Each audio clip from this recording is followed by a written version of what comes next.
Koalicioni Shqiptar Pro Familjes dhe Jetës, së bashku me Forumin Musliman të Shqipërisë dhe Diasporën për Shqipërinë e Lirë, ka ardhur sot përpara Gjykatës Kushtetuese të Republikës së Shqipërisë për të prezantuar kërkesën tonë për pezullimin e më pas për shfuqizimin e ligjit famkeq, kriminal, të quajtur ligji për barazinë gjinore në Shqipëri, që fatkeqësisht ka hyrë në fuqi në datën 25 dhjetor të vitit 2025. Pra, imagjinoni për një moment, kryeministri i Shqipërisë, së bashku me majorancën në Parlamentin e Shqipërisë, vendosën që t'i bëjnë këtë dhuratë për krishtlindje fëmijëve dhe familjeve shqiptare.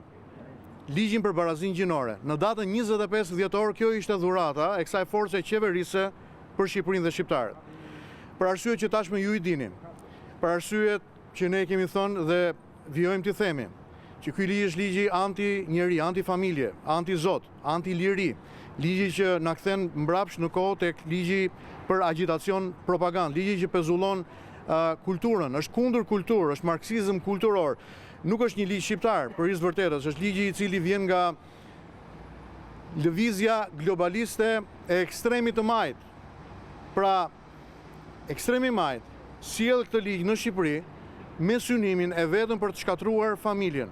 Koalicioni Shqiptar Pro Familjes dhe Jetës u ka bërë thirrje dhe komuniteteve fetare në Shqipëri, krerëve tyre, që t'jenë pal interesi në të gjithë procesin në vijim të hapave të mëtejshëm që do të ndërmarrë Gjykata Kushtetuese. Ne jemi besim plot që për 1001 arsye ky ligj duhet shfuqizohet në Gjykatën Kushtetuese të Republikës së Shqipërisë. Dhe unë dëshiroj t'ju them sot që kjo është një nga betejat e mëdha, është një nga betejat të cilat ne nuk kemi ndërmend të tërhiqemi, pra do ta çojmë deri në fund betejën tonë për të mbrojtur familjen, fëmijët dhe lirinë.